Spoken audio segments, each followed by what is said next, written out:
has now recording has now begun.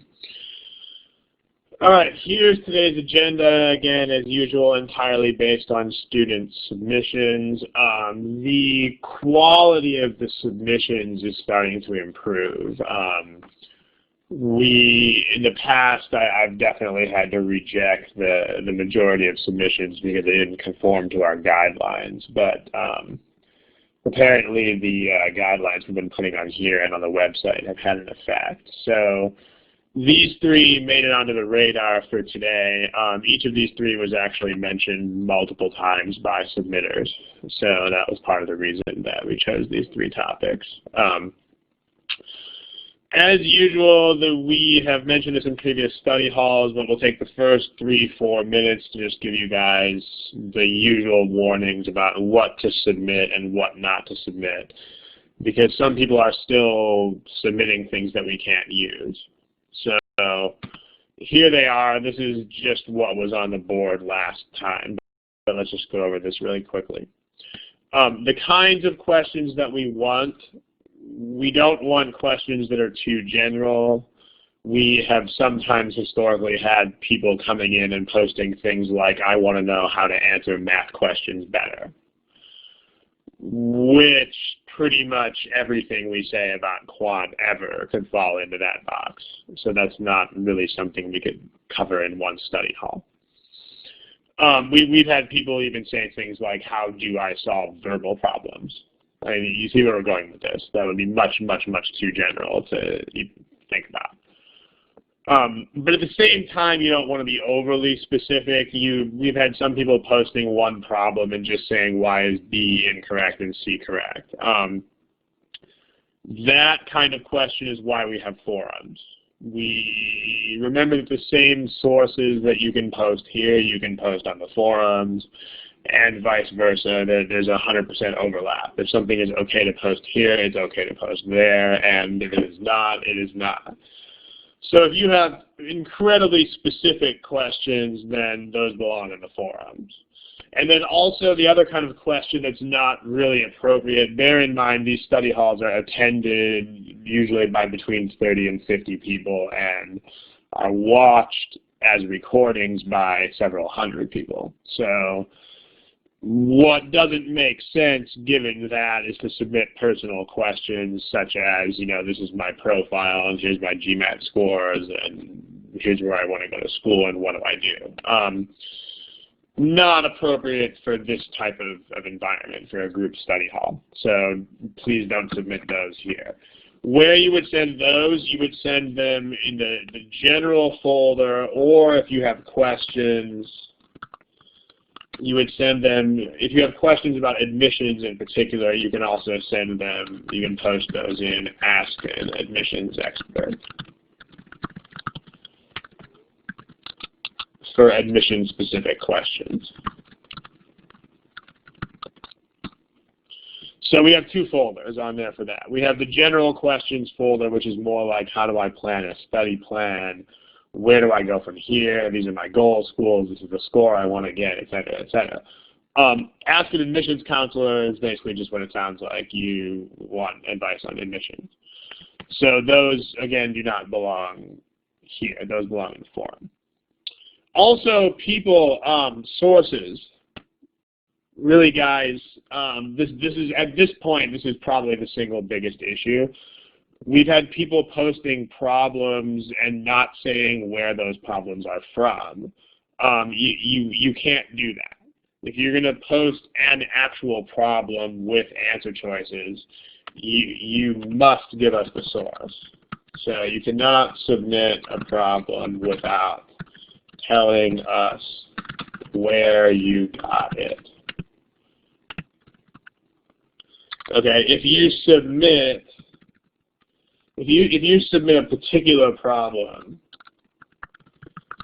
without a source, it'll just be rejected. Because remember, there are lots of copyright issues swirling around this industry, and so if we do not want to unwittingly steal some other company's questions. So please tell us where they come from.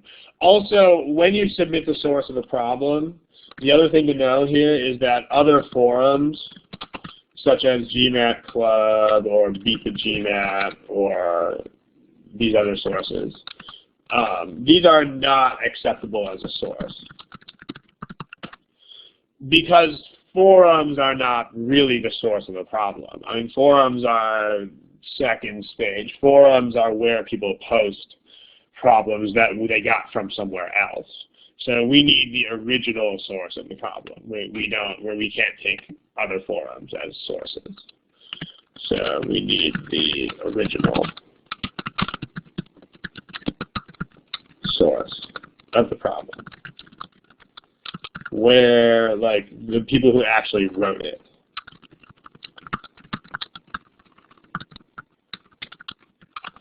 Okay, smiley face if you guys, this is the usual group of warnings. Give me the smiley face if you guys understand all of this. Okay. Some of you, I recognize a couple names in today's audience of people who have been submitting specific problems with no source attributed. Just realize that we have to ignore those because they may be in violation of copyright. I mean, every long now and then someone will submit a problem that we recognize from GMAT prep. But that's rare. Like, usually when we get these random submissions, we don't know where they're from.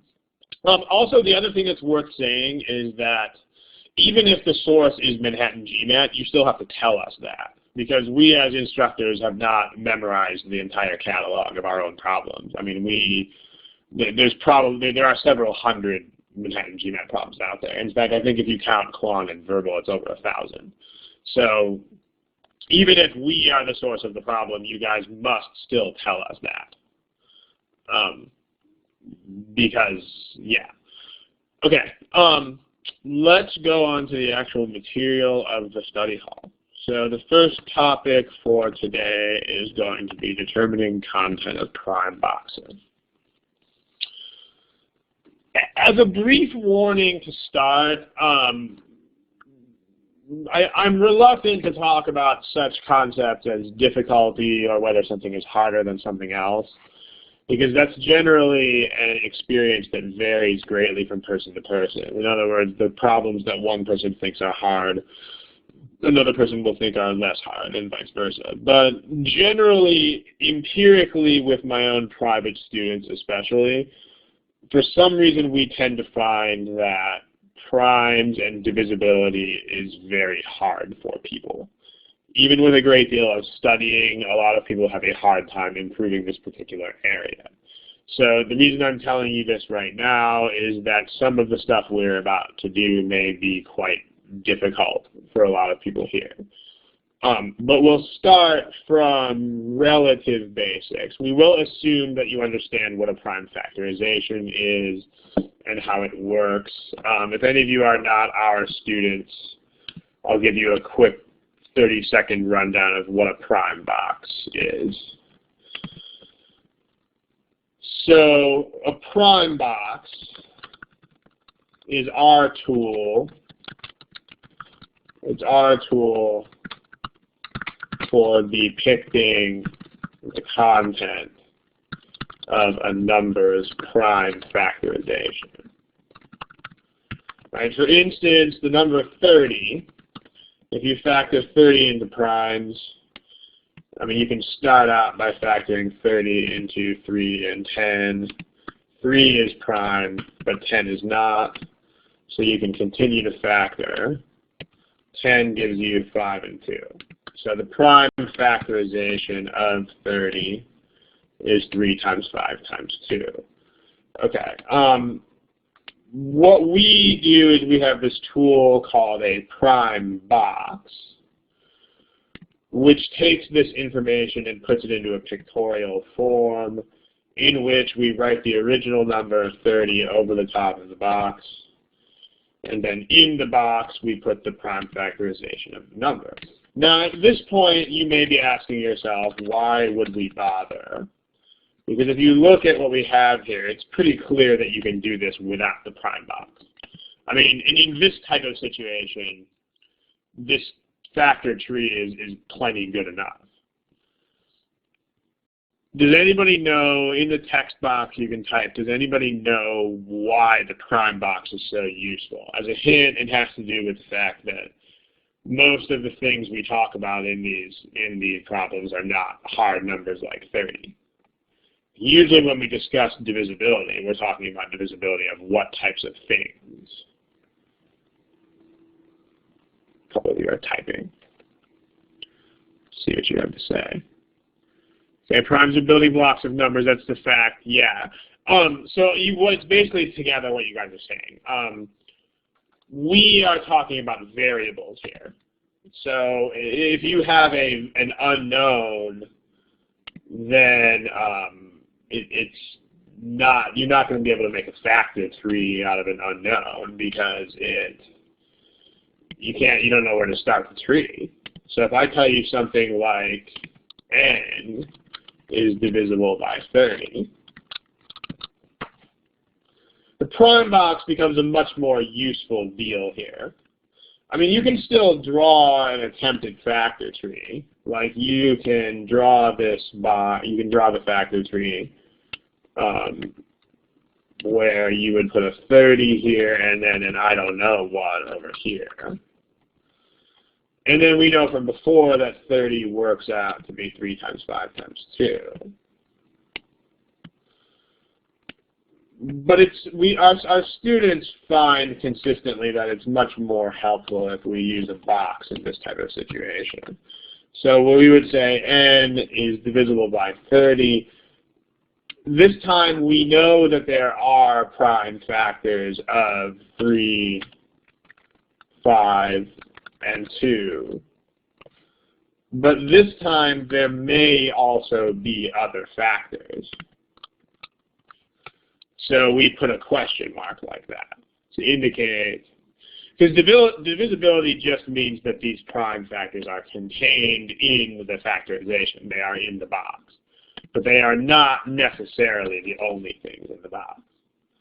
So in this case, n could have additional factors. As opposed to something like 30. I mean, 30 is a hard number, so 30 definitely does not have additional factors. Okay, these are the basics. Again, we're assuming a certain degree of familiarity with prime factorizations and how to factor things. If you are rusty on the concepts of prime factorizations, the next 40 minutes or so of material is going to be hard.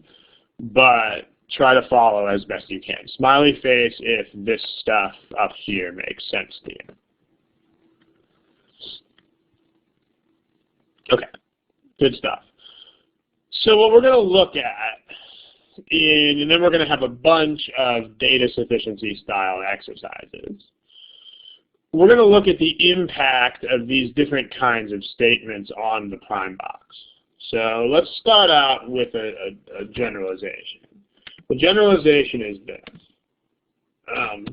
When you consider the impact of a statement on a number's prime box, there are actually three things you should be thinking about. Here they are. The first one is what numbers, if any, must be in the prime box. What numbers, if any, may or may not be in the prime box. And then finally, what numbers, if any, cannot be in the prime box.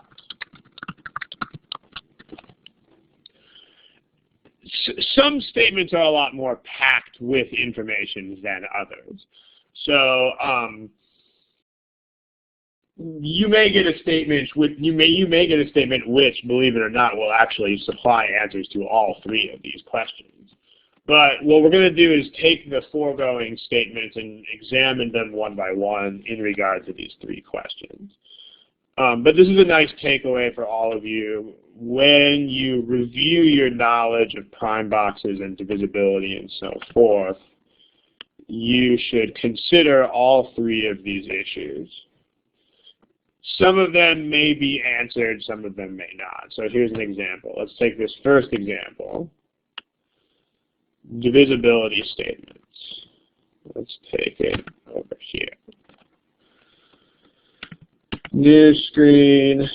Here's your divisibility statements, and here's your 3 questions. Okay, so a bit of logistical action there. All right. So first, let's look at divisibility statements.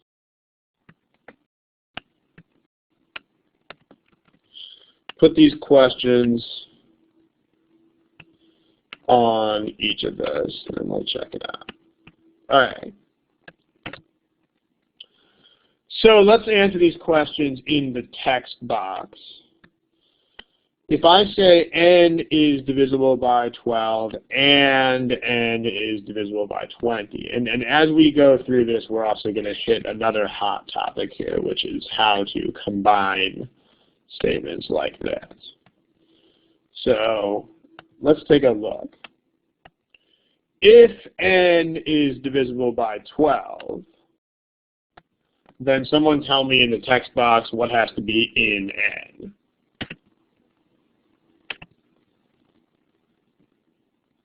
It must contain a 2, a 2, and a 3. That is correct. A couple of you are just typing 3 and 2. Make sure you know that the number of times that A prime appears is a supremely important consideration. In other words, there are 2 distinct 2's in the prime box, which is a factor for sure. Also, if someone typed 4, make sure you know that 4 is not prime. So the green statement means that n must contain both. N must contain 2, 2, and 3. What about this blue statement right here? What does that mean?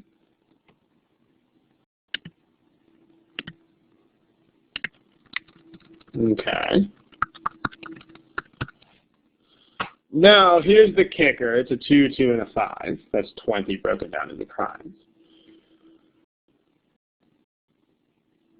How do we combine these 2 statements? What primes must be in the box? Let's see what you guys type. And if primes are repeated, yeah, again, make sure if primes are repeated, make sure you type them as repeated. So here's the story. The best way to think about it is like this.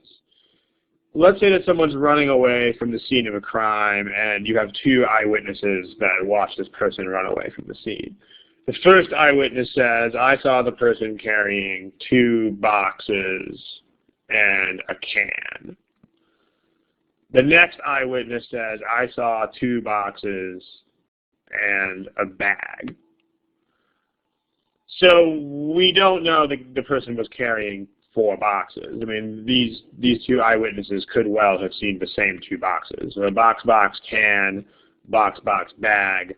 All we know for sure is that there were at least 2 boxes, a can, and a bag. So done very well.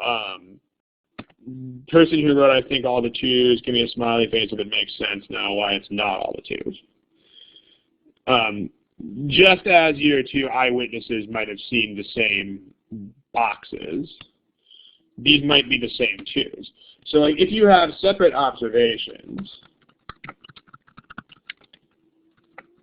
these are entirely separate observations about divisibility, then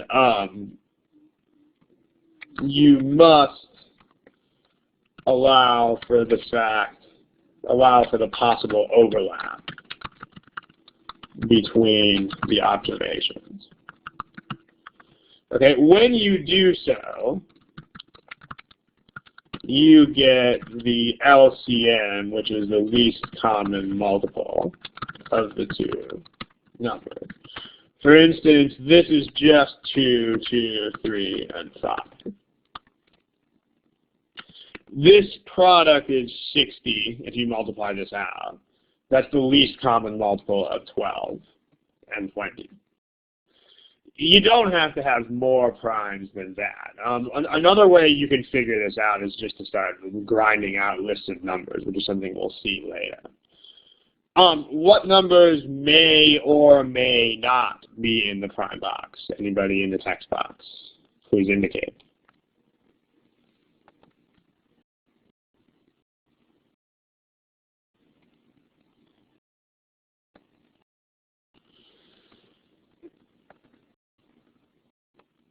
May or may not. You guys need to cast a wider net than you are casting right now.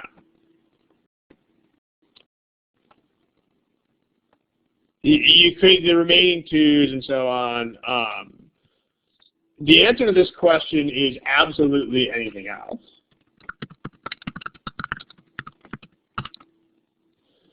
It's totally possible that n is divisible by 641, which is a prime, or 6,700,417, which is a prime.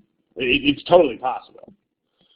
So, because all we know, again, if we go back to this statement over here, if we say n is divisible by 30, the point is just that n is 30 times absolutely anything. It's 30 times I don't know what. So in this prime box, we definitely have a 3, a 5, and a 2, but we could have an 11, a 17, a 641. We could have every possible prime that comes to mind.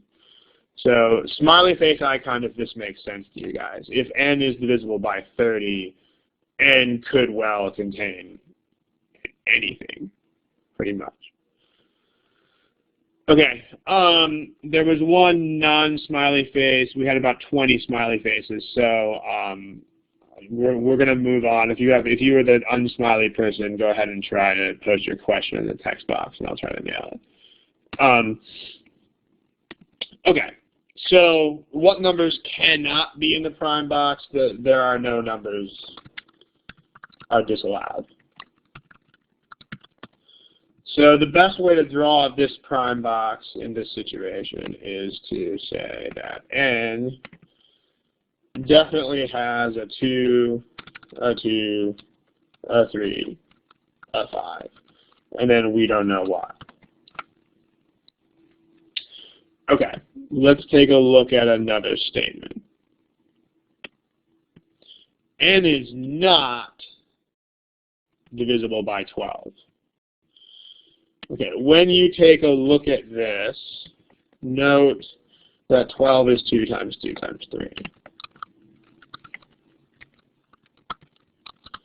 Okay, are there any numbers that must be in the prime box?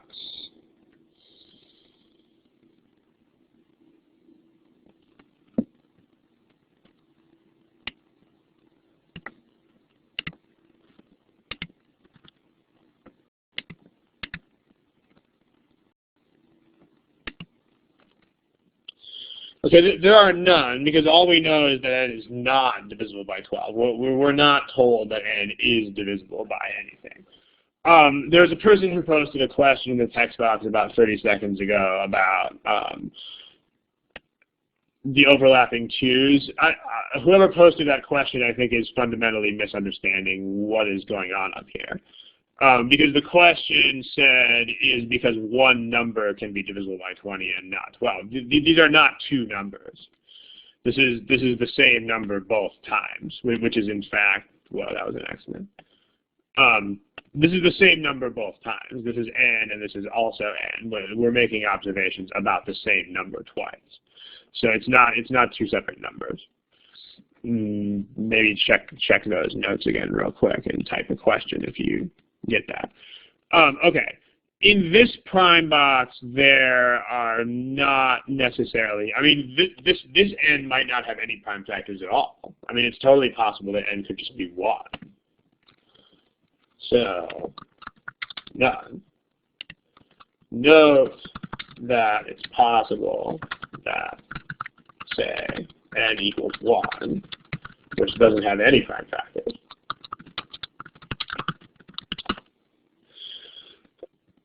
By the way, if whenever we talk about these things, it's worth noting that as a convention here, you guys can just, from now on, just assume that we're talking about positive integers in the divisibility problems.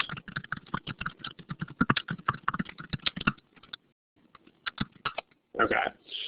So, yeah, these email, no, we don't do as an email, but these things are going to be posted as recordings on the internet, so you will have access to those. Okay, if n is not divisible by 12, so we're going to assume that we're talking about positive integers, so we're not going to deal with the case of 0. You would treat 0 as divisible by 12, actually. 0 is divisible by anything, but the GMAT is probably not going to test you on that. Okay. What numbers may or may not be in the text box? So let's look at this statement very carefully. The statement means you do not, you don't have 2 times 2 times 3. That's what this means.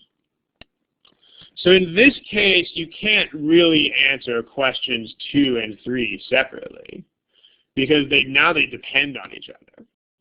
Basically, the deal is you just can't have all of 2, 2, and 3.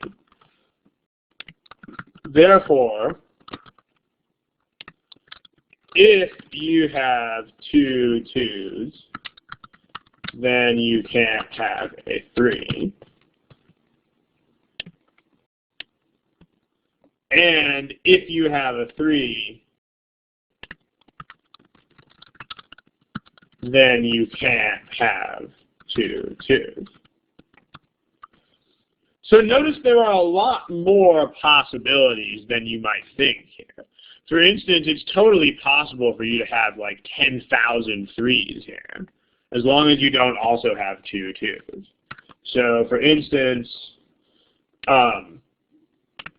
you can have as many 2's as you want, as long as you don't have a 3. Similarly, you can have as many 3's as you want, provided there are not 2 2's. So yeah, you can have, these questions that are in the box, these should be answered by these 2 possibilities. Can you have 1 2 and 1 3? Yes, you can, because you don't have all of this. Can you have that? Both of you are asking the same question. Okay. But notice that there are, like, a lot of people think it's just 2 and 3, or just 2, or just 3. And make sure you also realize you can totally have things like 10,000 2's and no 3. And you can totally have things like 10,000 3's and only 1 2, as long as you don't have this. All right, smiley face, if that makes sense. If you're struggling with it a little bit, then still give the smiley face. Well, the other face is mostly if this just doesn't make any sense right now. Okay. We didn't skip number 2. We answered them together because these, in this case, these questions interact with each other. Because what you can have depends on what you do have. For instance, if there are 2 2's, then you cannot have a 3. Otherwise, you can. It's conditional. If you have a 3, then you cannot have 2 2's. Otherwise, you can feel free to have 2 2's. So we're basically answering those at the same time. Okay, let's look at some exercises. What we're going to do is I'm going to throw these problems are crafted as data sufficiencies. Each of them should take less than 2 minutes because they are not complicated. So I'm going to give you about, I mean, they might be hard, but they're not complicated. Notice there's a big difference between the two. It's very easy to have a problem that is relatively simple but is still difficult if it tests things that are easily confused. So, but these problems are not a lot of work. So let's try to do them in about 1.5 minutes. I'll put timers on the board, and then I'll post your statistics. And after we go over all 4 of them, then we'll review them. So try this. Okay, by the way, here's the way this works. If any of you are new to the study hall, the way the questions work, I'll put you on a timer. Wow, that font is very small. Let's make that bigger. Okay. I'll put you on a timer. You will see polling options in the corner of your screen. So I'm going to give you those right now. Those should have just appeared on your screen. Okay. Do not answer the questions in the text box, because everybody will see that. The point is that everybody is not supposed to see everybody else's answers so that you guys don't influence each other. And then when the timer expires, please guess. Because remember, that's the way the GMAT works. The GMAT requires you to answer a question if you want to move on. So if you run out of time, even if you have absolutely no clue what you are doing, you still have to guess. So just to make sure we're all on the same page, everybody pick D in the box at left, D like dog. Let's just make sure that we're all on the same page here, and then I'll clear you guys out. Okay, there are only about half of you so far who have picked D. Everybody make sure you do this. There are still about 10 or 12 of you who have not. Please pick choice D just to show me that you understand how the answer boxes work. Okay, good. There's about 3 of you who haven't yet. I'll assume you guys have stepped away from the computer. All right, here's the first problem. It's a data sufficiency problem. By the way, as usual, we are going to assume that you understand how data sufficiency works. So if you don't, I just cleared your answers. If you don't understand how data sufficiency works, then you're going to have kind of a hard time here. You should probably check out one of our recordings on that first and then come back. Here's the first problem. I'll put you on a timer for a minute and a half.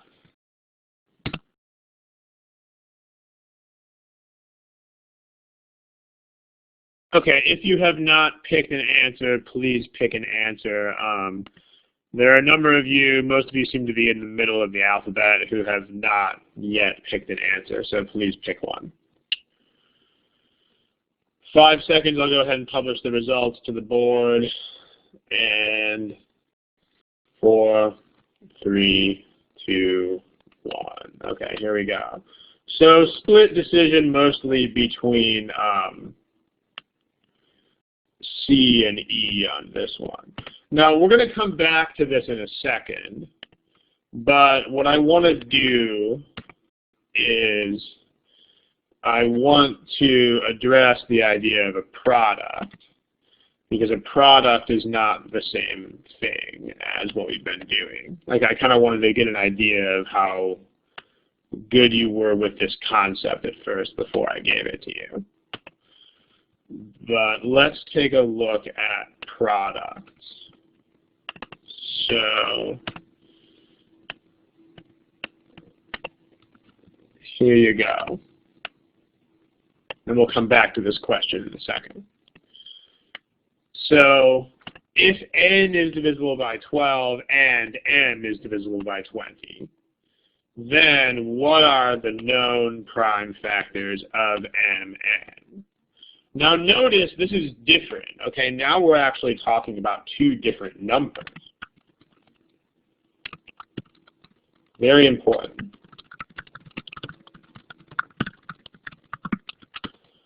So this is n is divisible by 12, and m is divisible by 12. Notice this is different, okay? This is n is carrying 2 2s and a 3.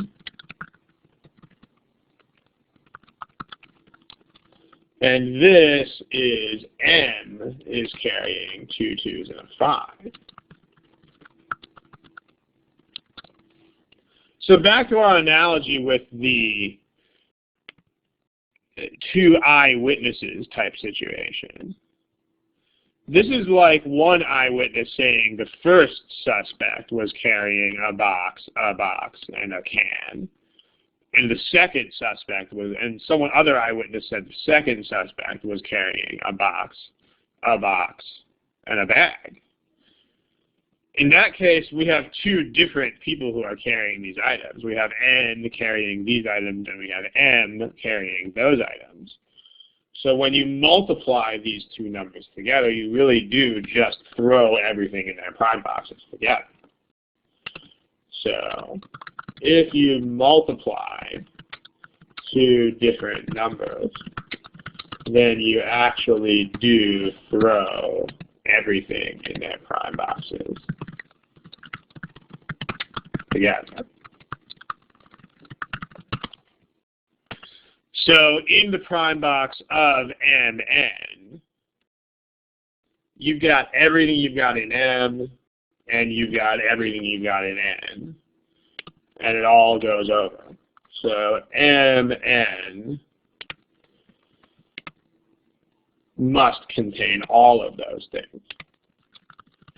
So from the M, you've got a 2, a 2, and a 5. And then from the N, you've got a 2, a 2, and a 3. So all of that goes in. All right, smiley faces if that makes sense. Again, I mean, the analogy of the eyewitnesses is probably the best way to think about it. Because again, you want to think about it in terms of, all right, like this is saying the same suspect was carrying these items. So we can explain it in that way. N must contain 2, 2, and 3 in this example meant the suspect was carrying a 2, a 2, and a 3. In this case, you had a different eyewitness saying the same suspect, the same person, was carrying a 2, a 2, and a 5. So in this case, these could overlap. These could be the same 2s, so you cannot say there are more than 2 2s. In this case, though, you've got 2 different people carrying these things, so they're different. So they all go into the prime box together. These are just straight-up statements about divisibility, so the other 2 questions work the same way. What may or may not be in the box? Absolutely anything else. And there's nothing prohibited.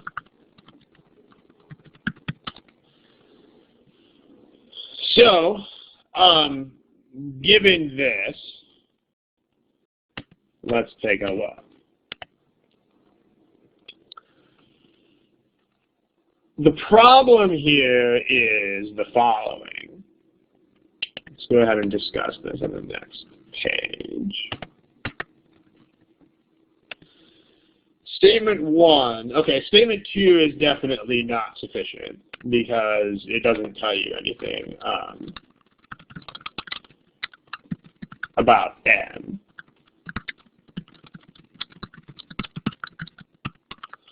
One person indicated answer choice D. I'm assuming that that person probably confused what D means with what C means. Because D would mean that both of the statements individually were sufficient, which is definitely not true here, because this statement's not going to do the job. Statement 1 says that when you throw all of the contents of M and N together into a prime box, you have 40, which is 40 is 4 times 10, which is 2 times 2 times 2 times 5. So that's 2 times 2 times 2 times 5. Okay, so this means that when you throw all of m and n together into a box, you have 2 times 2 times 2 times 5. But it doesn't say anything about which of these things came from m and which of them came from n.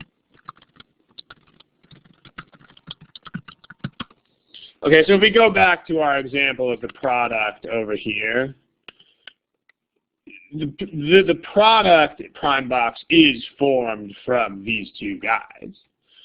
So everything in here has to come from one of those places. But if I just gave you this, then you would have no idea where those numbers came from. You would, I mean, they're color-coded right now, but if they weren't, then you would have no idea which of those came from M or N. Smiley face if that makes sense.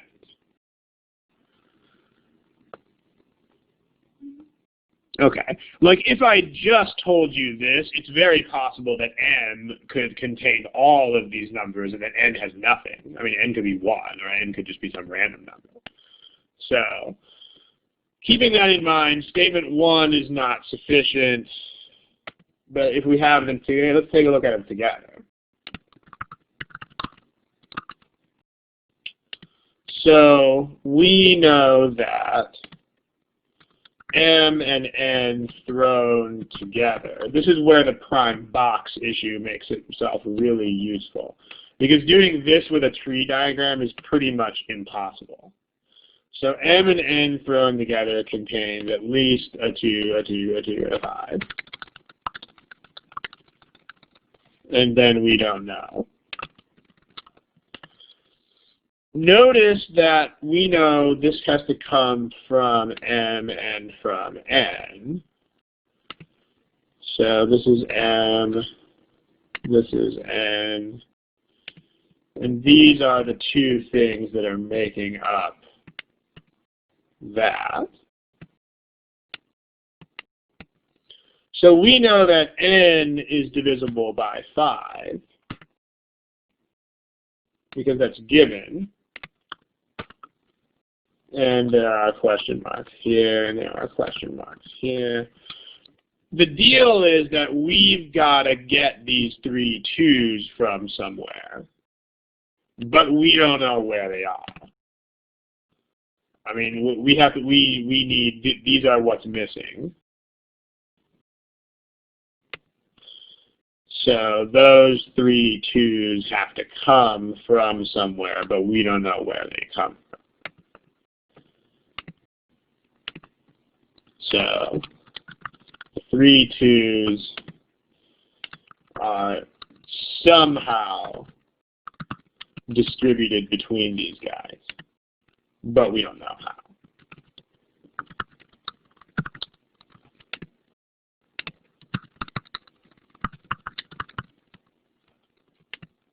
So text box, please, what should the answer to this question be?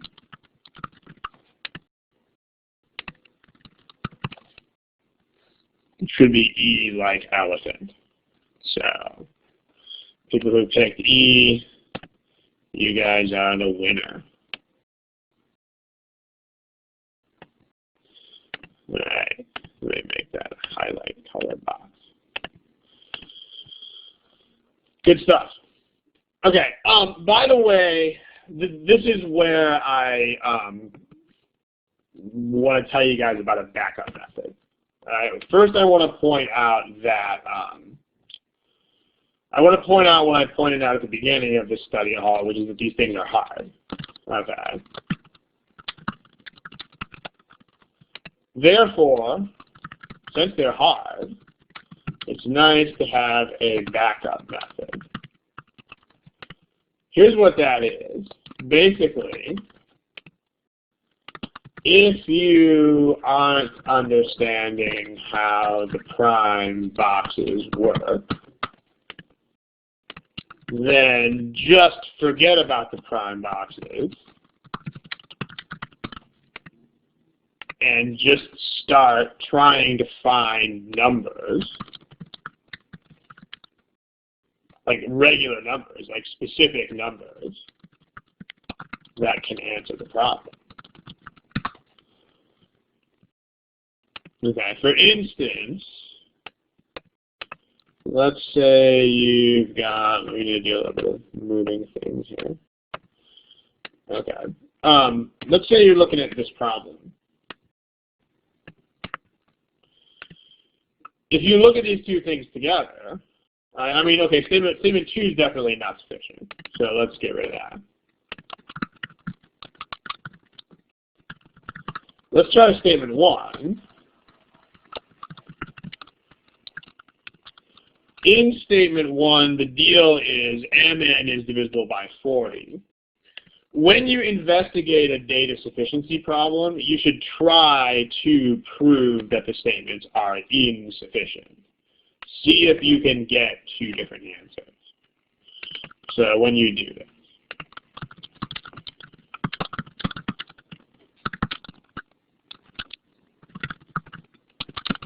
I try to get two different answers. So this is a yes or no question, which means we're trying to get a yes and a no here. So if we do that, statement 1, well, if M and N are 1 and 40, that's a yes to the question.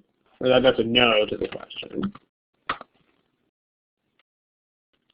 And then if you reverse those numbers, then that's a yes to the question. So not sufficient. Smiley face if that makes sense to you guys. Because in a lot of these cases, you're going to have a much easier time just playing around with numbers than you are trying to figure out this prime box stuff. The general deal here is that you have to be very trigger happy. If you do not immediately have a pretty solid understanding of what is going on here, then you should just start doing this. Start throwing numbers at it and just watch what happens. If you have the two statements together, then so now N has to be divisible by 5. So if N is 5 and you make M 8, then that's a yes to the question. But then you can still take this outcome here and just use it again from before. I didn't mean to do that.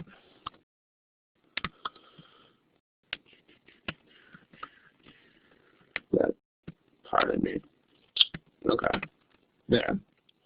If you just redo that case from before, then you get a yes and a no to the question. So this is still not sufficient. For a lot of students, this is going to be much faster. In general, you should try the prime box approach first because you never know whether you're going to be able to find these numbers or not. But, you know, because, okay, if a statement is insufficient, you may discover that very quickly, like we did here. But if a statement is sufficient, you can never really prove that a statement is sufficient by picking numbers. That's the problem. So, like, it's going to take you, the only way to determine if something is sufficient is to go through tons and tons and tons and tons and tons of possibilities and just keep doing the same thing over and over again. So you should try, yeah. I mean, you can quickly eliminate statement 2 because it's got nothing to do with the question if you have it by itself. Okay, good. Let's take a look at another question. Let's take a look at this one's going to be probably a little easier for you guys, but you never know. Try this one. It's this one that's right here. So I'm going to clear out your answers and give you a timer and go for it. Please answer it don't answer in the text box. Answer it on your letters.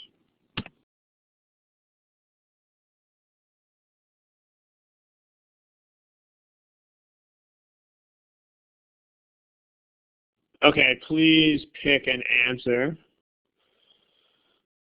If you don't have one, there are about 6 of you who don't. So please pick something shortly. Thank you.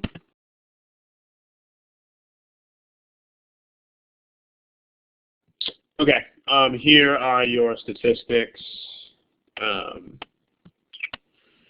If your answer is registered, you should see it on there. Your answer was registered.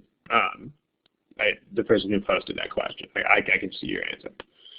All right, so here's what you guys put. You guys put C and E overwhelmingly. Let's grab this question and make a separate screen out of it.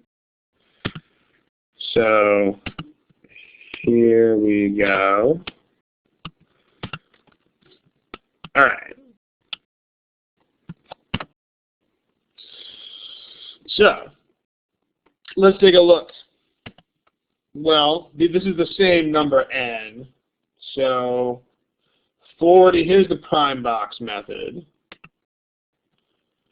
40 is, again, 2 times 2 times 2 times 5. So statement 1 is, the question is, does the box have 2 times 2 times 2 times 5? Statement 1, it's supposed to be a parenthesis. Statement 1 says that there is a 2 and a 5, and then maybe other stuff.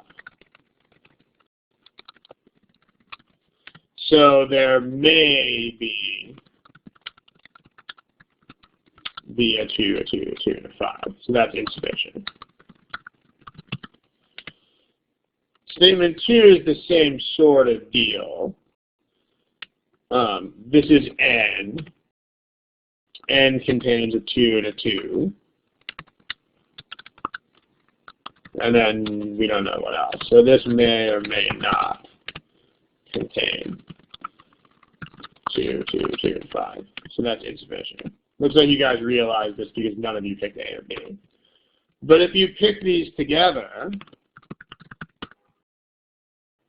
then let's talk about how to do that. In this case, these are overlapping observations.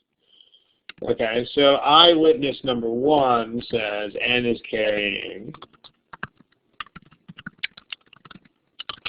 a 2 and a 5.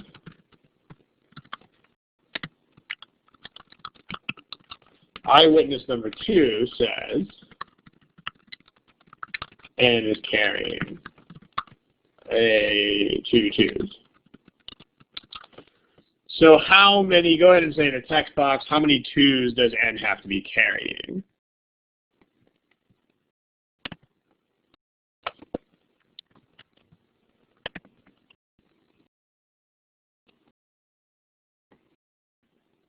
Make sure you think about people literally carrying things.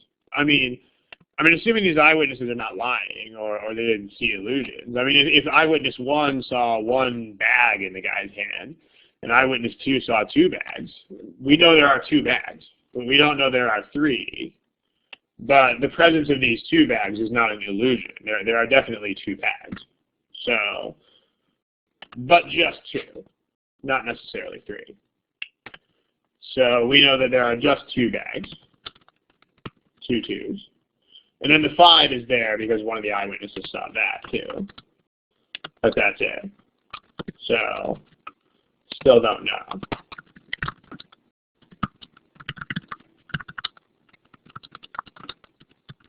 So that's still insufficient. So this has got to be E. Does that make sense? Smiley face if it does, please. Smiley face if that makes sense. All right. Also, you can also just pick numbers.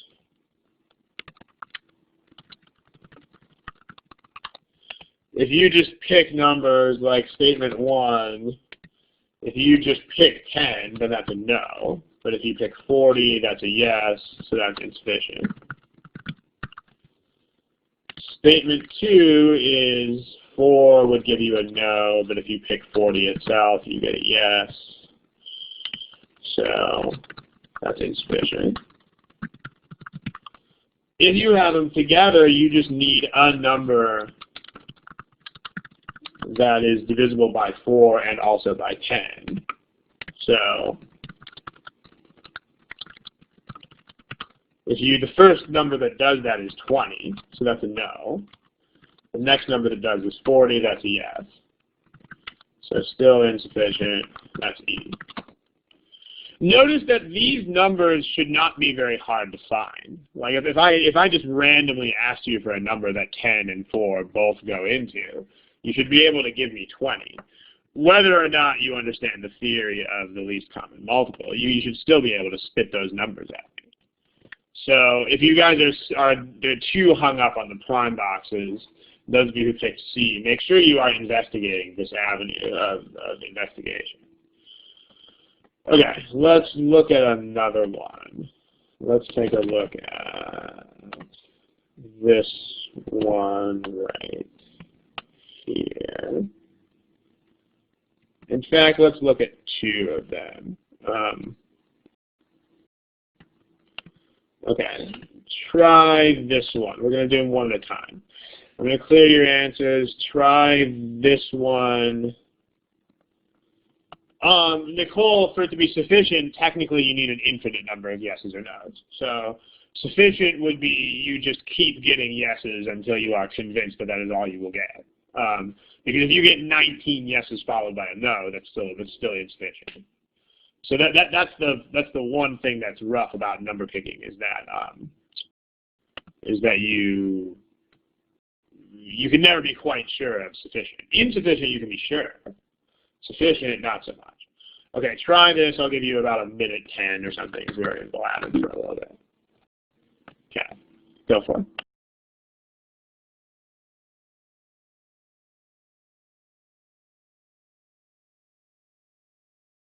Okay, people, let's pick something, please. There's only 2 of you who don't. I think one of you is a duplicate user. So here's the answers. Overwhelming majority of C, but we'll discuss in a little bit. And then here's the last question. So try that one, and I'll reset your answers. Give that a shot.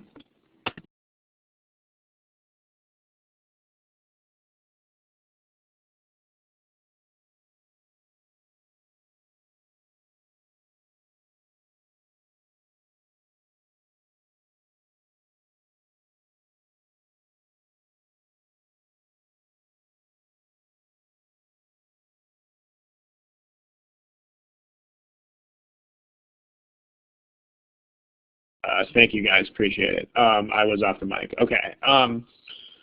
For the, don't hesitate if you can't hear, don't hesitate to write in the text box. For this problem right here, you guys almost all got this right. Notice it's different from this one. So these 2 are meant to illustrate that it's not always, you can't just memorize what happens here.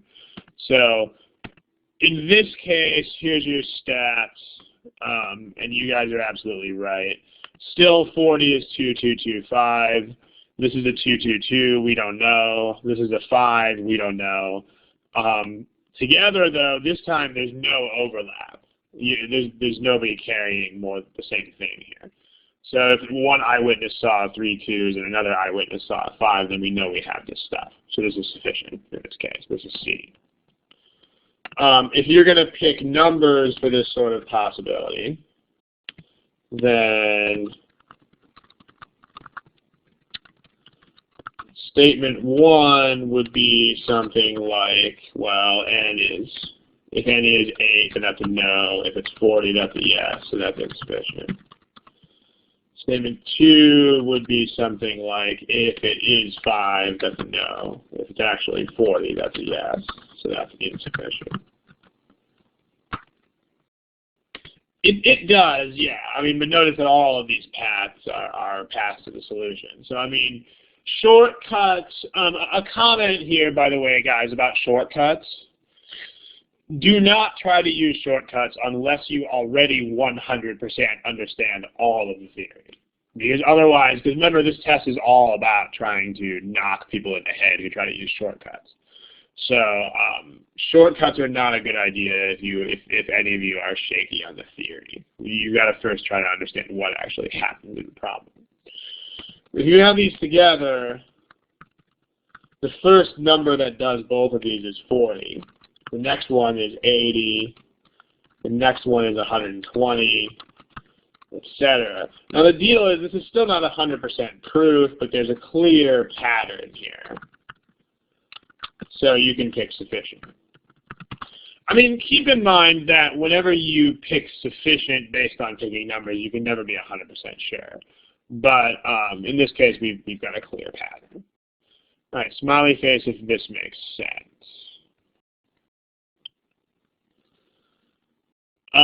Well, not when you have two different numbers, as in the case we're going to look at next. So here's the last case, which is this one. The last problem is right here. So in this case, okay, we want to know, does the product have 2, 2, 2, 5? Remember about the product, remember with the product is formed by just throwing together everything. No LCM in this case. So, okay, statement 1 and statement 2 are still insufficient for the reasons that we've talked about before. But if you have these together, then M contains in its box a 2 and a 5, and then a bunch of question marks. And then N contains a 2, and a bunch of question marks. So, and then let's put those in different colors just for emphasis. And then if you've got those, then notice that the product MN is definitely going to be made by throwing those together. So that's going to be a 2, a 2, a 2, and 5, and other stuff. So, and even, you know, even the question marks, whatever the question marks are, even those get thrown in there too. So, there you go. So that's sufficient. You can also do this by number picking.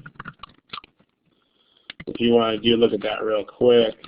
If you have the two statements together, let's just skip to that, because that's all you guys were looking at here. If you have the two statements together, just you make separate lists for M and for N. So M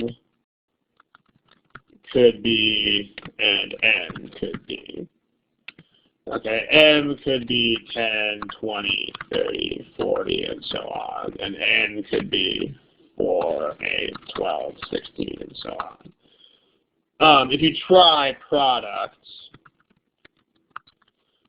all of the products will be divisible by 40. So after a while, you give up on trying to get a no.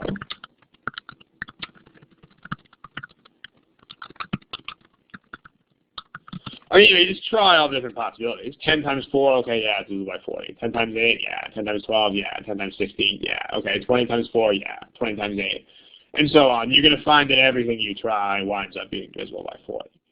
So again, you don't have to understand the theory if you just want to go plug in a bunch of numbers. All right, smiley faces if this stuff makes sense to you guys. All right. Now let's try something more fun. You guys want to try something more fun? Let's try something like this. Okay. I'll give you about a minute 45. Go for it.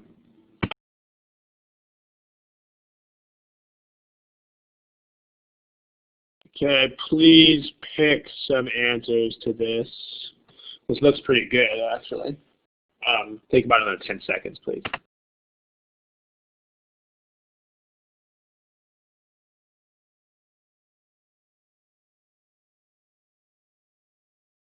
Okay, let's show your answers to this one. Here they are. Okay. All right, so let's take a look. How many hours is totally not a question I can even start to answer. I mean, especially with these quant concepts. I mean, quant concepts that take one person 10 hours sometimes take somebody else 1 hour. And then what's weird is that the next concept will be exactly the other way around. The next concept will take the other guy 10 hours, will take the first guy 1 hour. So it's not even something I could even attempt to give you an honest answer to. Okay, let's take a look at this one in terms of prime boxes first. So if we do, note these statements are a little bit harder to deal with. Statement 1 says that you cannot have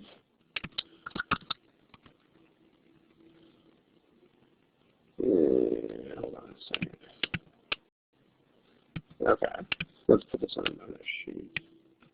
Statement 1 says that you cannot have a 3, a 3, and a 5, because that's what 45 is.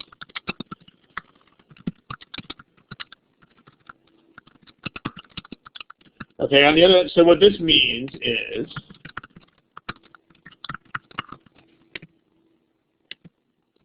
you can either have 0 or 1 3s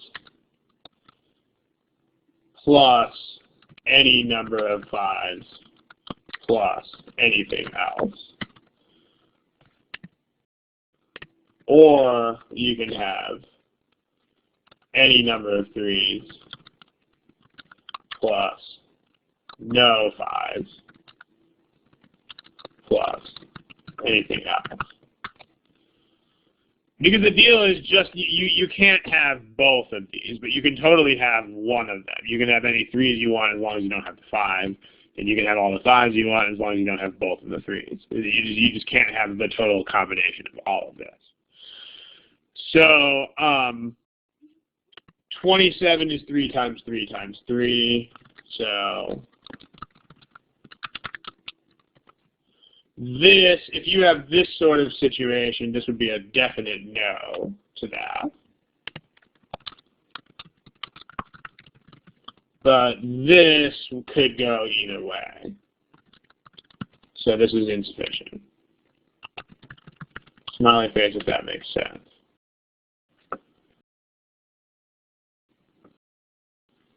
Okay. All right, so that's a good number of smiley faces. Statement 2 says you cannot have, it's a very similar analysis. Statement 2 says you cannot have 2 3s, and a multiple of is the same thing as divisible by. Those are exactly the same thing. You cannot have 2 3s and a 7. So this means you have 0 or 1 3s plus any number of 7s plus anything else. Or you can have any number of 3s plus no 7s plus anything else. So same thing with the question. You can still have, this is a definite no,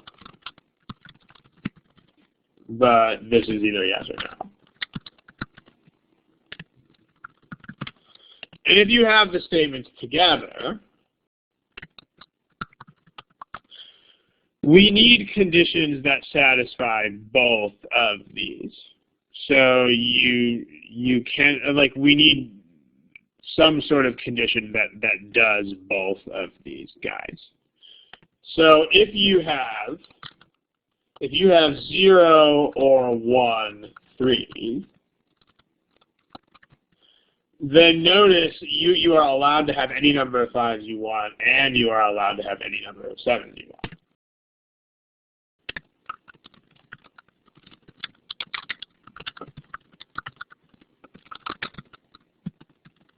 But notice you got to make both of the statements true. So if you have 2 or more 3s, then this means you are not allowed to have 5s and you are not allowed to have 7s. So let me change that to any number of 3s. It's just assembling these two statements together to make them both true. So any number of 3s plus no 5s plus no 7s plus anything else. So in that abstract, this is still a no to the question, and this is yes or no. In this case, it's probably easier to pick numbers. Statement 1, if you just pick 1, then that's not a multiple of 45, and that's a no to the question. And then the first thing, remember what we're doing. If you get a no, now you have to try for a what in the text box. As soon as we get a no, we're trying for a yes. So if you get a 1, that's a no. Let's try for a yes. The easiest yes I can get is by picking 27. So that's insufficient. Statement 2, you can actually use the same numbers. And believe it or not, for the two statements together, you can also use exactly the same numbers. So this is one of those problems that you can just sneak in the back door by picking in numbers, and you can solve the whole thing. And, I mean, if you pick numbers on this guy, you can solve this problem in like 20 seconds. So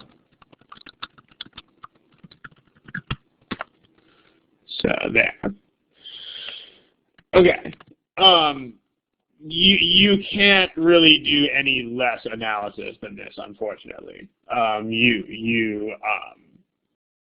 Because not a multiple of 45 doesn't mean the opposite of each individual condition. For example, if I'm tall and have dark hair, then if you're not me, that doesn't mean you have to be short, and it doesn't mean you have to have light hair. Same kind of thing here. I mean, this is the shortest way to answer that right now without spiraling off onto a lot of tangents is to say that this is pretty much the least amount of analysis that you can do here, unfortunately. Okay, let's look at a slight variant of this problem, which is that one. Right there. Go ahead and try that, the second one. I'll give you another minute 45. Go for it.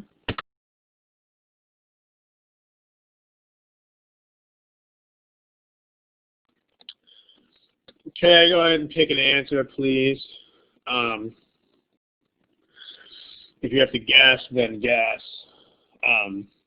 Part of the reason we're allotting you less time than you would get on the real GMAT is because we're doing a whole bunch of the same topic in a row. So it's not legitimate to allow yourself the same amount of time when it's a topic that you're already sort of primed for. That's the deal. All right, if you're here and you haven't picked an answer, please pick an answer. Thanks.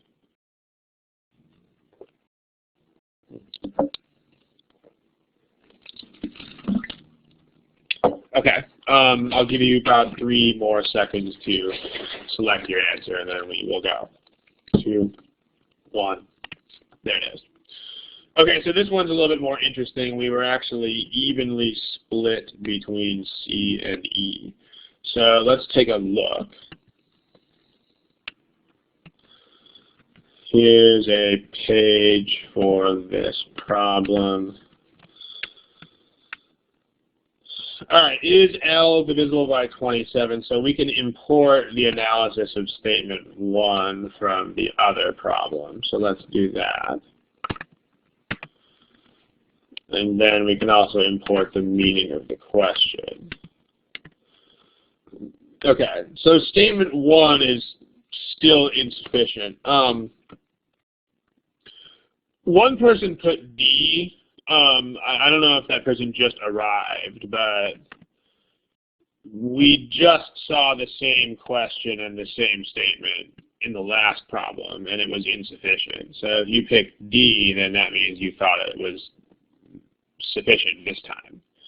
It's the same statement. So if you are the person who picked D, that probably means that you need to go back and review the basics of data sufficiency and just make sure you understand what these choices mean.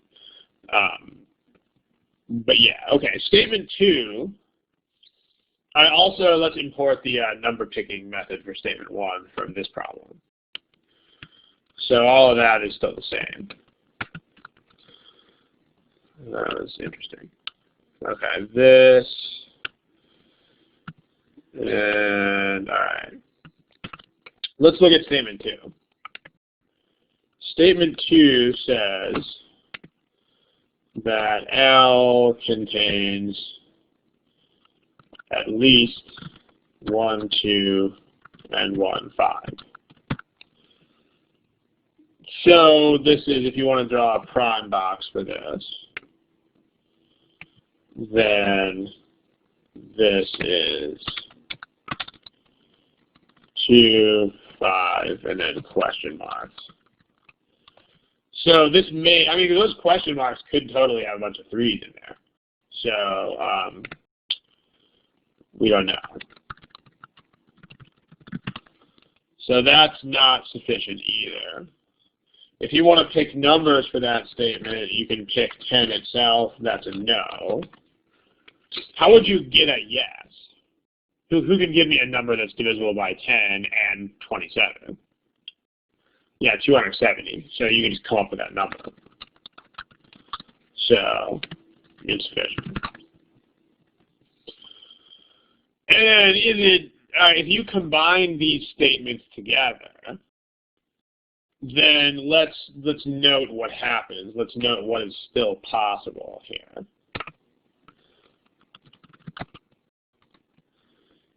Let's number these possibilities. Let's call that A and B. So the problem here is if you have a 5 in there, then this possibility is not possible anymore. So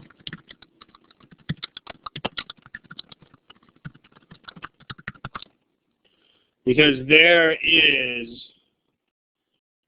a 5, so you can't have this. Therefore, it's got to be possibility A. So that's sufficient. That's a no to the question.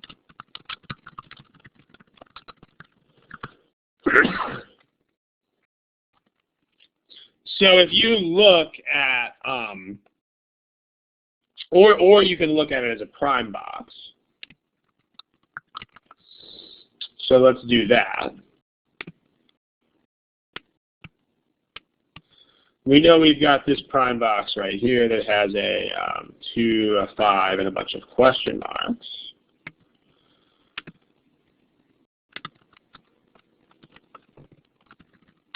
But we also know that there is not, it does not have 3, 3, and 5.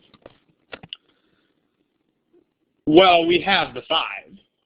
So this makes this statement a lot more specific than it used to be. We have the 5. We don't have 3, 3, 5. That means we don't have those 3s.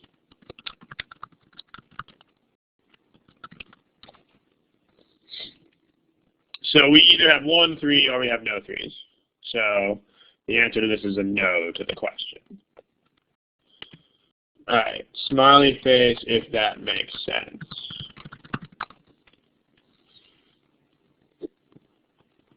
Okay, mostly smileys.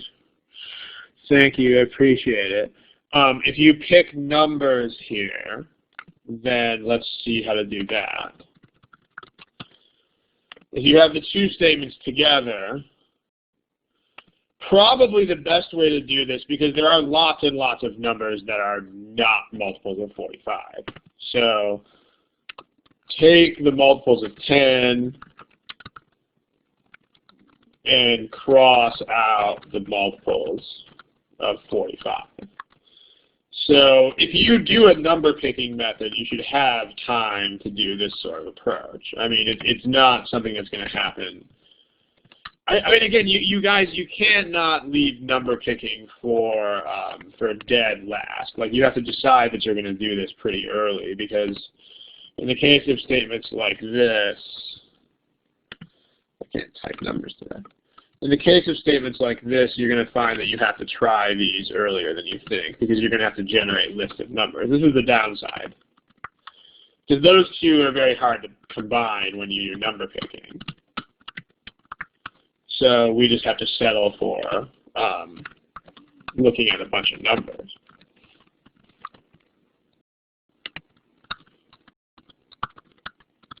So here's the first ones up to 300.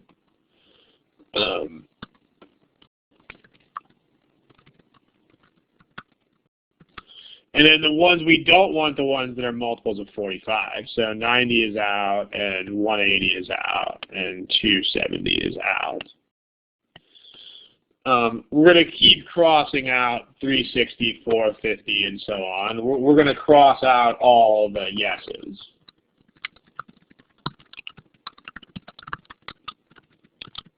So that's a definite no, and so that's sufficient. It's not easy to see that in this case. This is not the world's easiest number picking method. But if you decide at the beginning of the problem that you don't know how to handle these otherwise, then this is what you do. Okay. That's it. We're actually starting to roll, believe it or not, we're actually starting to roll over time here already. So we had a couple of problems left to go here, but what I'll do is I'll just show you the problem, and I'll tell you what the answer is, and then we'll leave that as an exercise for the reader. In other words, you're going to, we're not going to go over it because the study hall is over now, but I'll give you the problem, and then I'll give you a fun bonus fact as well, and then we will let you out. So yeah, the answer to this is C. Thank you. Because the two statements together are sufficient. So this one you want C. We'll leave you with a fun exercise for the reader. This problem is not easy, but remember that you can attack it with either number picking or prime boxes. So make sure that you, this is not easy. Try number picking if you are stuck. Okay, the answer to this is going to be B. So see if you can get that to work out. And then here's a fun bonus fact about these things. We're not going to use it in any problems, but if you take any two integers, yes, the question in the text box, yeah. For C, if you have them together, you get a solid no.